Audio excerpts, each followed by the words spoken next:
All right, guys, you guys have made it to the last final paper, and that is writing a literary analysis. And I am taking for granted and I'm hoping that you guys have been exposed to and have written a literary analysis before, especially in English 111. However, if you haven't, that's okay. I want I'm gonna talk about it and go over it in depth here. So if this is repeat information, listen to it anyway because I'm probably gonna say some things that you have forgotten. So, a literary analysis. What is it? Remind yourself of the purpose of a literary analysis. And for our purposes, we are looking at the novel that you guys have been reading for the last few weeks, Brighton Rock. And if you haven't been reading, more is the shame because um, understanding and having read the novel and listening to discussions and things like that, it's important for you to do that in order to write a literary analysis. So a literary analysis, it's literary, it's analysis, it's an argument, it's a form of an argument. And that's the kind of point that I want you guys to think about when you're writing this essay. It is an argument. You are arguing for your particular interpretation of the novel and its validity. You're also looking at some of the arguments that Graham Greene makes in the novel through literature. So it's literary, it's analysis, not summary, and it's an argument. And yes, my dears, it also involves research and the use of secondary sources. And for the purpose of this assignment, I'm asking you to look at two secondary sources, which I will talk about a little bit later down in this presentation. So, some important things to kind of think about when you're looking at a literary analysis is to remember literary concepts. And you got there's a thing in Canvas where I talk about each of the basics of these literary concepts in the very first module dedicated to Brighton Rock. So if you need a refresher, I urge you guys to go back and look at that. But the reason I say look at important literary concepts is because you are going to look at a literary concept or something else like historical context, social, political context, ideology, things like that. And you are going to build your essay by analyzing one of these concepts. So, in other words, a literary analysis involves a discussion or an analysis of the text by discussing the use of certain concepts that are specifically associated with literature. Well, what does that mean exactly? It means that you are looking at how various components of an individual work, in this case, Brighton Rock, relate to each other. You're not doing this, and how concepts and forms in a literary work relate to larger political or social religious context. So, in other words, you're analyzing a portion of the text to figure out its meaning. What's the point? How did you interpret it? And if this is all confusing to you, I'm going to kind of unconfuse you as we move along. So, in a nutshell, a literary analysis is analyzing a component, a literary component, or a specific component of the text, in this case, Brighton Rock. How is it an argument? Well, in an argument, your argument is going to focus on a specific attribute of Brighton Rock. You're going to make a specific point through your thesis about that attribute or attributes. Then you are going to prove or justify or defend that point with reasons or evidence drawn from the text. So you're going to focus on a specific attribute, make an argument or a specific point about it, and then prove it through the use of the text.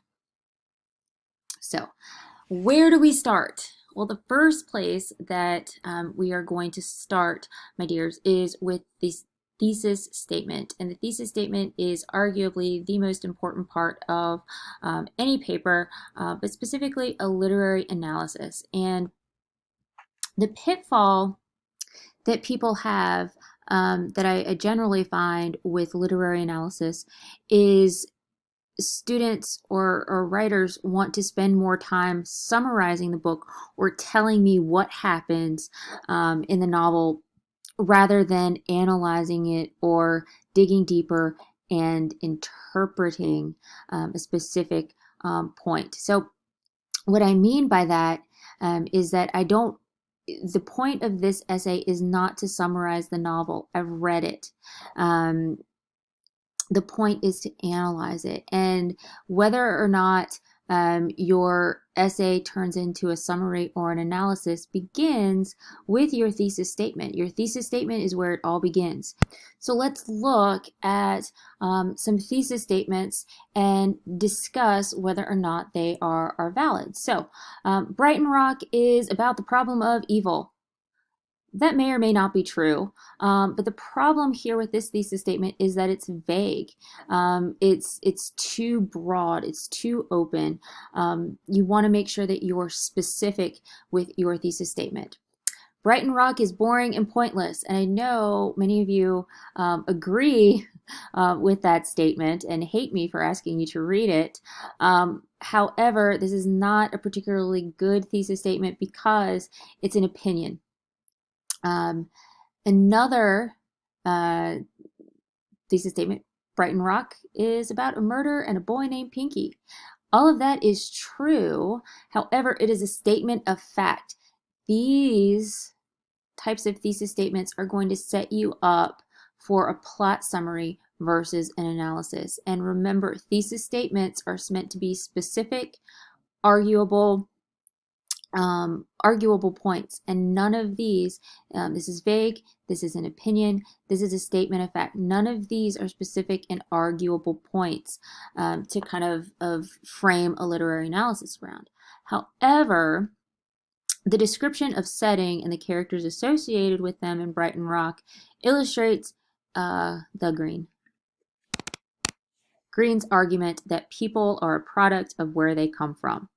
Now, this is a strong thesis statement because it's an argument. It's an argument. I can look at the descriptions of various places in the novel and the characters associated with them. For example, Corleone and the Cosmopolitan, Rose and Nelson Place, and look at how Green uses the use of setting as well as the characters to argue that people are a product of where they come from, or people can't escape where they come from, or whatever the case may be. The argument part, this kind of so what part, is largely up to you and how you've read the novel. But to kind of get off of my digression that I have here, this is a good thesis statement because it is an argument. It's specific. It's not an opinion, and it's something that I can prove with the use of the text. So, where are we going?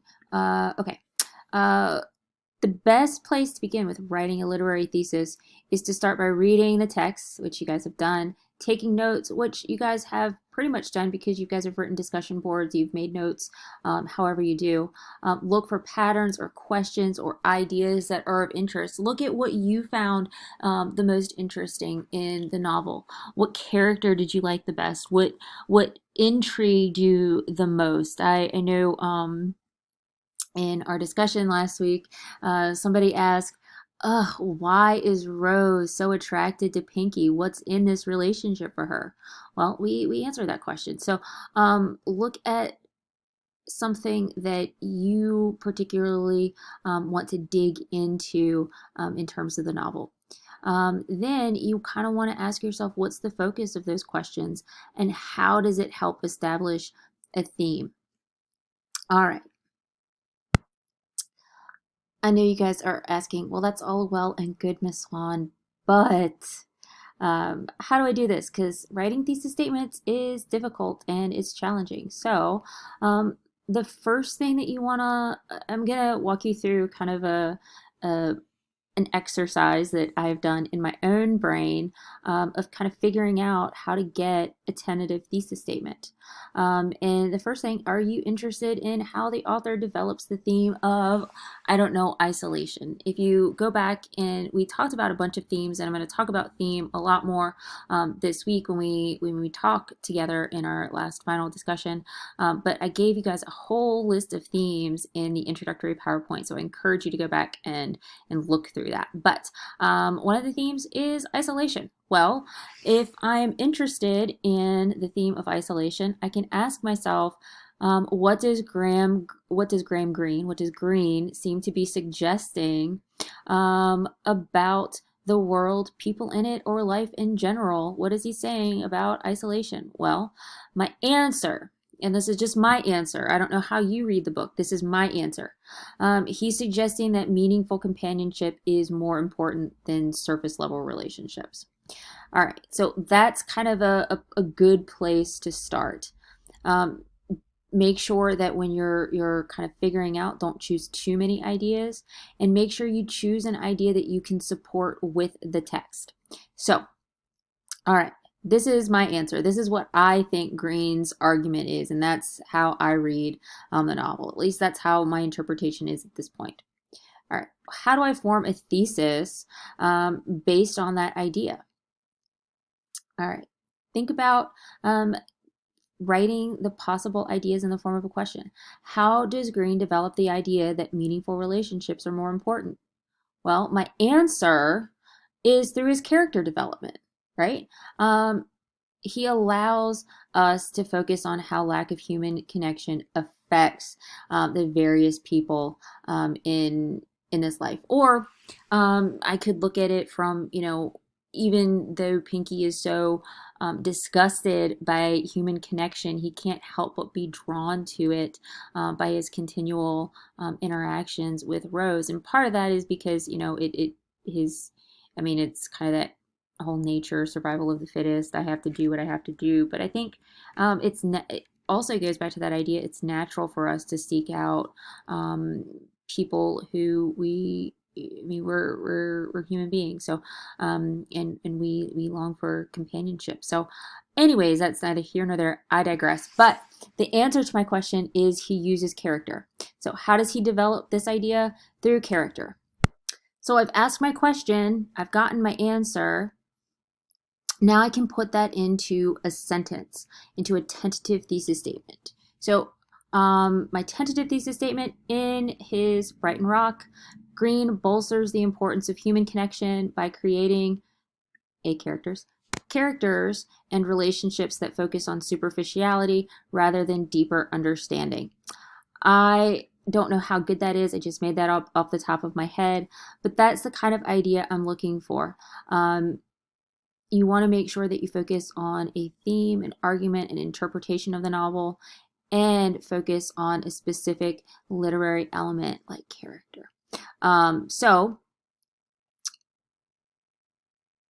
to help you guys out, I have kind of this little formula or guideline of the parts that you need to have in your thesis statement. The title, the author. If it is in your introduction, the title and the author, you can get away without having one or the other. But you do need to have the author, the active verb. What is the author doing, right? And then you want to tell me how the author achieves that purpose, through what literary element, and answer the question, so what? What's the theme, the larger implication?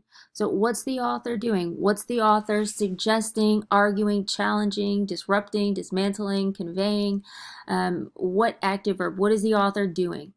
How does the author do it? Through what literary element? Through character, through relationship, through symbol, through setting, through any number of choices. How does he do it? And why does it matter? What's the theme, the larger implication, or your overall interpretation of what the author is suggesting in this novel? So let's look at some examples. And all of these examples I have taken from past classes, from other students that have taken this class with me and have written thesis statements. So I'm going to talk about what makes them good and what makes them not so good. So, in Green's Brighton Rock, the author sets Ida Arnold's character as an intricate fusion of traditional and futuristic roles and ideals of women to challenge the structure of male domination and sense of masculinity. Wow, that is a mouthful. However, and it's not necessarily an idea I agree with. I think that Graham Greene kind of gives a negative view of women. I think he gives a negative view of anybody in this novel. However, this author, the student seems to think that Ida is a combination of traditional and modern ideals, and how her character challenges male domination and a sense of masculinity. And she, in some regards, she does. So this is a good thesis statement because it tells me the title, the author, what the author is doing, gives me a verb, not a very strong verb, but tells me what Greene does through what literary character and why it matters. So this is a good thesis statement. Let's look at another one. Okay. In Brighton Rock, however, there was a sentence before this. Greene challenges the traditional view of religious beliefs through the thoughts and actions of primary characters to showcase that the world is not as black and white as it may seem. So, this is a good thesis statement. It's got me my title, it's got me my author. It tells me what Graham Greene does. What does he do? He challenges traditional views of religious beliefs. How does he do it? Through the primary characters, or through, you could name them, you could do however you want, or if you, I've got my literary element, the focus of his analysis, and why it matters to showcase that the world is not as black and white as it may seem. Another example, Graham Greene develops the character of Rose to emphasize Pinky's shortcomings, and because he underestimates her, it leads to his downfall. This is a good thesis statement because it tells me what Greene does. He develops the character of Rose. Why? Why does it matter? To emphasize Pinky's shortcomings. To what end? His underestimation of her leads to his own downfall. Another example, Greene develops the character of Rose to show the dangers of blind devotion. I think that this one has potential. It's a little bit weak. I think there needs to be a little bit more of a so what there, but you get the idea. Greene has Rose remain in love with Pinky to showcase how humankind uses their emotions, not logic, to dictate their actions, even if they know it is wrong. Both fairly good thesis statements. Okay, here's another one. Although Pinky and Rose, a lot of these focus on Pinky and Rose's relationship. You are free to explore whatever you wish. I encourage you to do so. But although Pinky and Rose's relationship is mutually beneficial, their intentions for being together are motivated by selfishness. Graham Greene suggests that love built upon self-motivation will never work out. This is portrayed through Pinky and Rose's unfulfilling, manipulative, dysfunctional relationship through the entirety of the novel. While it's not necessarily in, the formula that I gave you, this is a pretty good thesis statement. This is a pretty good argument that the author makes to put at the end of a concluding paragraph. I'm going to stop really quickly. I'm going to get through this. I know that I've been talking for a while, but I'm going to stop here in a second. But I want to show you guys some examples of what doesn't make a good thesis statement. And then we're going to talk about why. Pinky and Rose's marriage became a major turning point in this novel for the reasons of Rose's new sense of freedom, Ida's determination to save Rose, and Pinky's worries of his actions lessening. I don't necessarily disagree that the marriage is a major turning point in the novel. However, what's missing, this is like one of those XYZ, 1, 2, 3, let me give you a list thesis statements, rather than one that looks at the it gives you one that's more of an analysis one where it tells the reader your analytical point that you can build on in your thesis statement. So that's why I have this one here. I want you guys to avoid giving me a list of the 3 things that you intend to discuss in the novel. Pinky's name portrays his personality. Rose and Ida Lily Arnold's names portray the way Pinky views them, and the title of the novel foreshadows the novel. These different things all shape the novel into the ultimate outcomes of the novel.